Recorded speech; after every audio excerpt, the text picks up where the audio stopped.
अवधूत चिंतन श्री गुरुदेव दत्त श्री स्वामी समर्थ एक नवीन व्हिडिओमध्ये सर्वांचं खूप खूप मनापासून स्वागत आहे। तर आज आहे वरद लक्ष्मी व्रत। तर बघा हे व्रत आपल्याला वर्षातून एकदाच करता येतं, त्याच्यामुळे सर्व महिलांनी हे व्रत करा आज। तर दिवसभरातून आपण कधी करू शकतो, सायंकाळच्या वेळेस केलं तर अति उत्तम, कारण ती वेळ आपल्या घरामध्ये माता लक्ष्मी येण्याची असते, त्यामुळे त्यावेळेस नक्की करा। तर हे व्रत कसं करायचं, काय करायचं त्याची माहिती मी तुम्हाला दिलेली आहेच, पण थोडक्यात सांगते। तर बघा, आपण जिथे पूजा मांडतो ती जागा स्वच्छ पुसून घ्यायची, चौरंग पाठ ठेवायचा, त्याच्यावर पिवळे वस्त्र टाकायचे, पिवळेच वस्त्र टाकायचे, कारण ते माता लक्ष्मीला जास्त आवडतं। त्याच्यानंतर त्याच्यावर पूजा मांडायची। आता आपण इतर वेळेस कलश भरून घेतो पाण्याने, पण ह्या वेळेस आपल्याला तांब्याचा कलश, चांदीचा असेल, ज्या कोण्या धातूचा असेल, अगदी स्टीलचा पण तांबे घेऊ शकता। त्याच्यात तुम्हाला अखंड स्वच्छ तांदूळ घ्यायचे आहेत भरून, तांब्या स्वच्छ धुवून पुसून घ्यायचा, त्यात तांदूळ टाकायचे, त्याच्यावर श्रीफळ ठेवायचं, छान कलशाला सजवून घ्यायचं, यथाशक्ती माता लक्ष्मीचं स्वरूप त्याला द्यायचं, गजरा, फुलं वगैरे सर्व काही त्याला लावायचं आणि चौरंगावर तो कलश खाली तांदूळ टाकून त्याच्यावर ठेवायचा आहे। कलशाची पंचोपचार पूजा करायची। माता लक्ष्मीचा फोटो असेल, मूर्ती असेल, ती पण तुम्ही पूजेमध्ये ठेवू शकता, अभिषेक वगैरे करायचा। त्याचबरोबर माता लक्ष्मीला आवडणाऱ्या वस्तू तुम्ही पूजेमध्ये ठेवू शकता। आता माता लक्ष्मीला काय आवडतं, तिला जास्त करून पिवळ्या कवड्या आवडतात, त्याच्यानंतर गोमती चक्र। तर बघा, ह्या वस्तूंना तुम्ही अगदी एक एक ठेवल्या किंवा 5-5 ठेवल्या तरी चालतं, म्हणजे पूजेमध्ये ठेवायच्या, त्याची पूजा करायची। त्याच्यानंतर पैशाचं 1 रुपया ठेवू शकता, पैशाचं नाणं। त्याच्यानंतर माता लक्ष्मीला आवडतात जास्त इलायची, आपली हिरवी इलायची असते ती इलायची, त्याच्यानंतर लवंगा। तर लवंगा अर्चन तुम्ही करू शकता। बघा, माता लक्ष्मीला आवडणाऱ्या गोष्टी आपल्याला करायच्या आहेत। ह्या वस्तूपैकी तुम्ही कोणती वस्तू तुमच्या घरामध्ये जी अवेलेबल आहे ती ठेवून त्याची पूजा करू शकता। फक्त आपल्याला पूजामध्ये ठेवायचं आणि त्याची पूजा करायची आहे। शंख ठेवू शकता, कारण माता लक्ष्मीला शंख खूप जास्त आवडतो, माता लक्ष्मीचा भाऊ मानला जातो शंख। त्याच्यानंतर गजलक्ष्मी, ज्याला आपण हत्ती म्हणतो, ते तुमच्याकडे असतील तर ते पण तुम्ही पूजेमध्ये ठेवू शकता। तर बघा, ह्या वस्तू माता लक्ष्मीला आवडतात, त्याच्यामुळे आपण त्याच्या पूजेमध्ये ठेवायची, त्याची पूजा करायची आणि ज्या काही सेवा सांगितल्या त्या सर्व काही सेवा तुम्हाला करायच्या आहेत। म्हणजे कुंकुमार्चन करायचं, माता लक्ष्मीच्या मूर्तीवर अभिषेक करायचा, विष्णू सहस्त्रनाम वाचायचं, व्यंकटेश स्तोत्र वाचायचं, या सर्व सेवा तुम्हाला आज करायच्या आहेत। त्याच्यानंतर ज्यांनी कोणी काल सत्यनारायण नसेल केला तर आज सत्यनारायण तुम्ही करू शकता। बघा, कालचा दिवस पौर्णिमेचा होता, आजचाही पूर्ण दिवस पौर्णिमेचाच मानला जातो।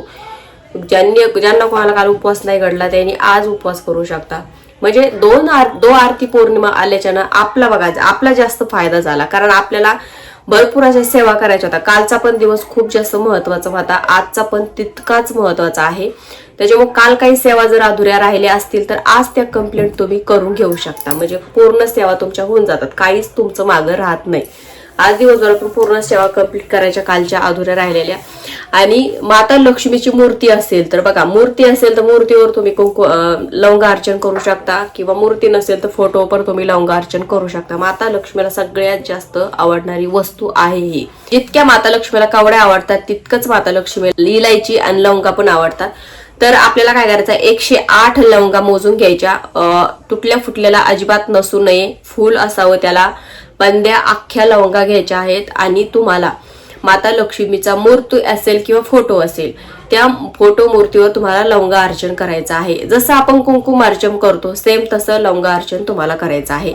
करायचं काय आहे, माता लक्ष्मीचा सगळ्यात प्रभावी मंत्र कोणता आहे, तर बघा, माता लक्ष्मीचे भरपूर असे मंत्र आहेत, ते सगळेच प्रभावी आहेत, पण तुम्हाला महालक्ष्मीचे विघ्ने वैष्णुपत्नीचे धीमहि तन्नो लक्ष्मी प्रचोदया या मंत्राचा 108 वेळेस जप करायचा। आणि प्रत्येक वेळेस मंत्र म्हटला की 1 लवंग घ्यायची आणि माता लक्ष्मीच्या चरणी ती अर्पण करायची आहे।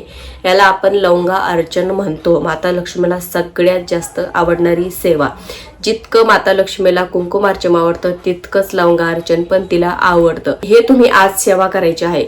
पूजा मांडलेली आहे माता लक्ष्मीची, सर्व पूजा वगैरे झाली, सर्व झाल्यावर पण तुम्ही हे सेवा करू शकता। माता लक्ष्मीच्या चरणी त्या लवंगा तुम्ही ठेवून द्यायच्या, 108 लवंगा, 108 वेळेस मंत्र बनायचा आणि त्या लवंगा ठेवून द्यायच्या। नंतर त्या लवंगा तुम्ही तुमच्या स्वयंपाकामध्ये याच्यामध्ये यूज करू शकता. कुठे टाकून वगैरे द्यायचं नाही, निर्माल्यात वगैरे टाकून द्यायचं नाही. खायच्या प्रसाद म्हणून तो आपण आपल्या घरात त्या लवंगा खाऊ शकतो. बघा, खूप जास्त प्रभावी ही सेवा आहे. माता लक्ष्मीची अखंड कृपा तुमच्यावर राहील. चिरकाल लक्ष्मी प्राप्त तुम्हाला होईल. वरद लक्ष्मी व्रत बघा, वार शुक्रवार आहे, महालक्ष्मीचाच वार आहे आणि हे व्रत सुद्धा वर्षातून एकदाच आपल्याला करता येतं. आता तुम्ही उपवास धरला असेल तर उपवास पण नाही केला तरी चालतो किंवा केला तरी चालतो. ह्या व्रताला उपवासाचं एवढं काही नियम नसतं, फक्त सेवा आणि पूजा याला जास्त महत्व असतं. पूजा मांडली तर सेवा आवर्जून करा. आता आपण जो काही कलश मांडलेला आहे त्याच्यात तांदूळ टाकलेले आहेत ते पण आपण घरामध्येच यूज करायचे. म्हणजे पूजेमध्ये जे काही सामान आपण यूज केलेलं असतं खाण्यापिण्याचं ते आपण घरामध्ये प्रसाद म्हणून खाऊ शकतो. निर्माल्यात टाकून द्यायचं नाही. फक्त निर्माल्यात काय टाकायचं तर आपले फुलं पानं वगैरे जे काही असतं ते टाकायचं आहे. तर अशी ही पूजा तुम्ही करू शकता. आय होप तुम्हाला समजलं असेल. तर सर्व महिलांनी आज वरद लक्ष्मीचे व्रत आहे, जे काय पूजा आहे वगैरे सेवा आहे त्या सर्व करा. बघा, माता लक्ष्मी चिरकाल तुमच्या घरामध्ये नांदेल. कधीही घरातून काढता पाय घेणार नाही. घराची भरभराट होईल. तुमच्या घरामध्ये कधीच पैशाची कमी पडणार नाही. अखंड माता लक्ष्मीचं वास्तव्य तुमच्या घरामध्ये राहील.